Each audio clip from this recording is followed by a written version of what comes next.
Hello there, everybody. I wanted to give you all some pointers on how to use this little instrument in front of me, which is a scale. And it's not just any scale, it is an architect's scale.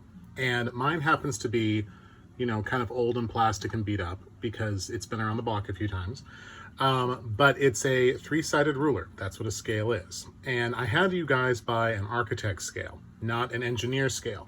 The reason for that is that the measurements that are on the architect's scale are measurements that we will use. So when you do a floor plan, it's usually in 1/4 inch. When you do a detail, it might be in 1/2 inch or 1 inch.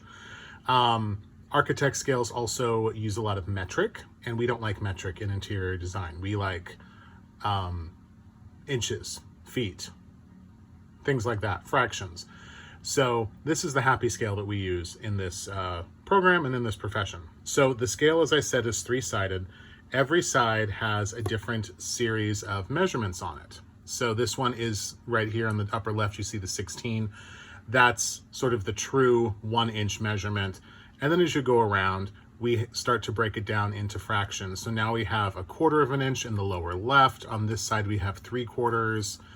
On this side, we have 1.5 inches, 3/8, 3/32, and then over here, 1/8 inch and 1/2 inch. So this little tool is, of course, a ruler, a true ruler like we have right here, but also it will take real measurements and it will help us reduce them so that they fit on a piece of paper. So if we were drawing a plan for a room, and let's say the room is 10 by 10, we want that design for the room with its furniture layouts and its flooring details and all of that. We want it to fit on a piece of paper, which is 8.5 by 11 or 11 by 17. So we cannot draw it at its true size. We have to draw it reduced. So that's where the scale comes in. So the scale helps us reduce a room that is 8 feet by 8 feet in real life or 10 by 10 in real life. And it helps us shrink it down to a size that will fit on a piece of paper. Now, when you start doing plans on CAD and you start doing plans on computer-aided drafting software, you can just toggle in and out and change the scale quite easily. But when you draw by hand, you have to do the scale by hand. So let me show you what I'm talking about. So here is our standard 12-inch ruler side of the scale, so up along the top. So this goes all the way up to 12 inches, and 12 inches, as I hope you all know by now, is equal to 1 foot in length.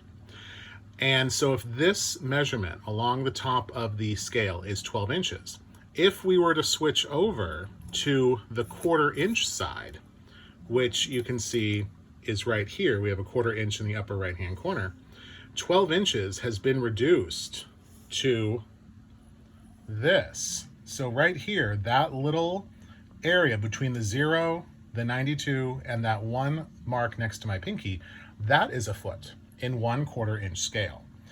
So the scale ruler helps us to shrink measurements down to fit on the page. As I said, 1/4 inch is fairly typical for floor plans, but we'll also be working in 1/2 inch, sometimes 1/8 inch, and sometimes 1 inch. So that's the purpose of the scale. Now, where some people run into some confusion is that the scale has measurements going from right to left, and it also has measurements going from left to right, all on the same side. So some people get a little bit confused. You'll also notice right here that we go 0, 46, 4, 44, 8, 42, 12, 40, and that's also very confusing. So the thing to remember with your scale, first of all, is you always start at 0. So you can see that at the 1/8 inch side, we have a 0 right there. So logic would tell us that we go from 0 to 1, 2, 3, 4. We don't go 0 to 48 to blank, blank, and 4. So we have to use a little bit of deductive reasoning when we use a scale. So if we're starting from 0 and moving over, and if we want to be in the 1/8 inch scale category as well, we'll start from 0, and then we will assume that the next line next to 0 is a 1. And then we'll assume that it follows 2, 3, and 4. So that's how we read it. So we have to sort of ignore the numbers that don't make sense. We kind of have to trust our instinct and trust what is logical. Now, why is there a 48 next to the 0? That's because if we were to start measuring on the other side and we start at 0, we would then count 0, 1, 2, we can see the 2 right there, 3, 4, and so on. So that 48 corresponds to the 1/4 inch side. Just as this 92 and the 88 and the 84 corresponds to the 1/8 inch side. So we have numbers, we have increments running this way and running this way. So learning how to read a scale is very, very important, but it takes practice. The more you use your scale, the easier it will be to understand what's being expressed. So it's one of those trial by fire situations. You have to just jump into it and start using it, and eventually you will get the hang of it. So that's our units of measure. And we should also know that 1/8 of an inch is smaller than 1/4 of an inch in fractions. So let's look at the 1/4 inch side. So I said that we always start at 0. So if we know that our plan is in 1/4 inch, and directions like that would be given. So you would read in your project description that the plan is at a 1/4 inch, so you know to measure on the 1/4 inch side. And again, you always start at 0, 0, 1, 2, 3, 4, or if we're doing it on the smaller side, the 1/8 inch side, we go 0, 1, 2, 3, 4, and so on. So always start at 0. Also, if you ever get confused, like, is this one or is this one? So if that's true, is it 1, 2, 3, or is it 1, 2, 3? Look at the area outside of the 0. This is your 1 foot increment. So this right here is 1 foot in 1/4 inch scale. So if you were questioning, like, is this number 1 or is this number 1? Look at this right here. This is telling you that 1 foot is this long. So if that's true, this can't be 1 foot. That's too small. So we go here, that's our 1 foot. And if we look over at the 1/8 inch side, 1 foot is even smaller. So in that instance, yes, this is 1 foot right here because it equals the same length as this side over here. So it's just a little pointer on how to read this. Now, if we come back to the 1/4 inch side, we've got all of these little hash marks. So we've got 0 right here. And then what all these little hash marks are the inch increments. Because over here, we've got, our big foot increment. And it's also safe to assume that halfway between this 1 foot expanse is 6 inches. Because if we have 12 inches, halfway between is 6. But if you have a measurement that's floating somewhere in here or in here, and it's not a nice, clean, even length, like 12 feet and 0 inches or 12 feet and 6 inches, then you need to use this. And this little area, as I said, gives us the inches. So if we look closely, we'll see that we have our 12 inches here, halfway is 6, which will remain true, and then halfway between here and here, we have 3, because if we count 0, 1, 2, 3, 4, 5, 6, 3 is in the half, the halfway mark between 0 and 6. So here's 0, 3, 6, 9, and 12. And then if you look closer, you'll see that there's little hash marks between the 0 and the 3. So this is showing us every inch that's in a 12-inch unit of measure in 1/4 inch scale.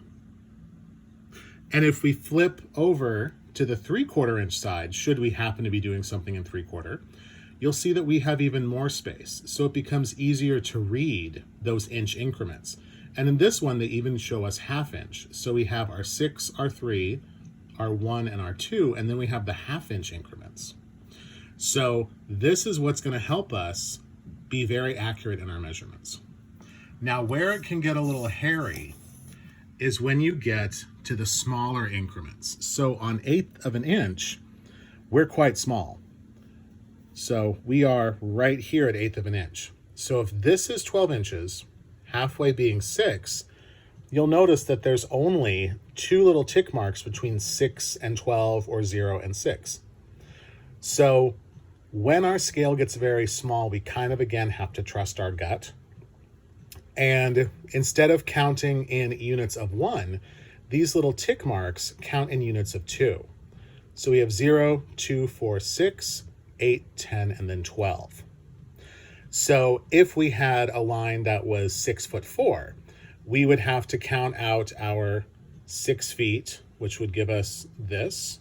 And then we would have to go back here and get our inches. So if we have 0, 2, and 4, then we get that right there. So that'd be our 6'4". So that's how we count. Remember, we start at 0, we identify our scale. So 1/8 inch, 1/2 inch, 1/4 inch, start at the 0 next to the scale that's been identified, and then we count in the direction. So don't get confused and think 0, 46, blank, blank, and then 4. So 0, and then we count up. So let's look at a line just to give us an example. So I've drawn a little line right here on my pad, and we're going to go to the 1/4 inch side because I just said we're doing 1/4 inch. So if we measure this line, and if you have had me for drafting, you know that there's an exercise that we do in class that is basically measuring lines. And that's how we practice. So if we start off at the end of that line and we measure it, and remember we start at 0, and we go 1, 2, 3, 4, 5, 6, 7, 8, and 9. So this line is just under 9 feet.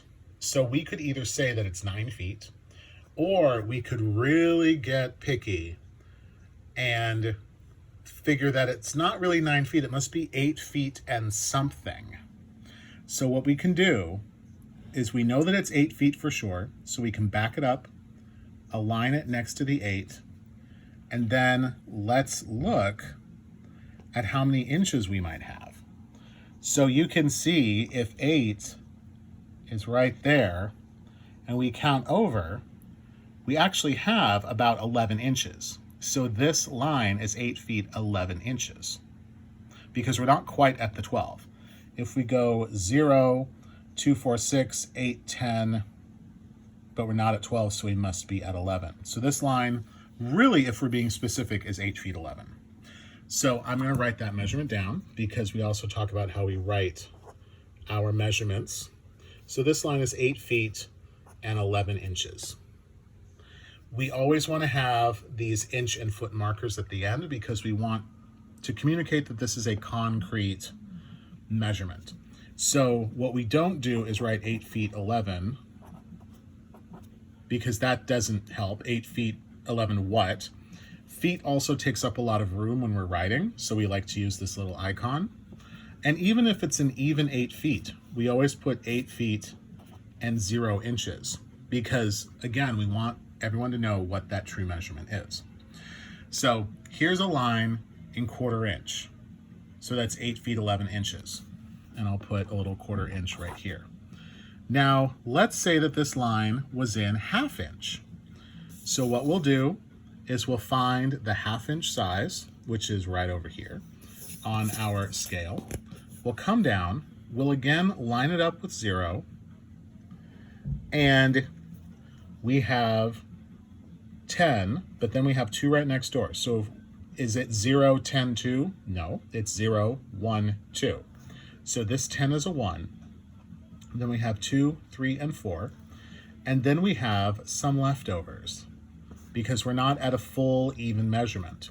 So we know it's 4 feet. Then we'll come over and we'll align our inch indicators on there and we'll look and see how many inches. So we've got 1, 2, 3, 4, and about 5.5. It's not really at the 5, it's a little over. So we have, in this instance, 4 feet, 5 1/2 inches in 1/2 inch scale. Now, when it comes to fractions, to partial measurements, we always want to show it as a fraction. So we don't want to write that as 4 feet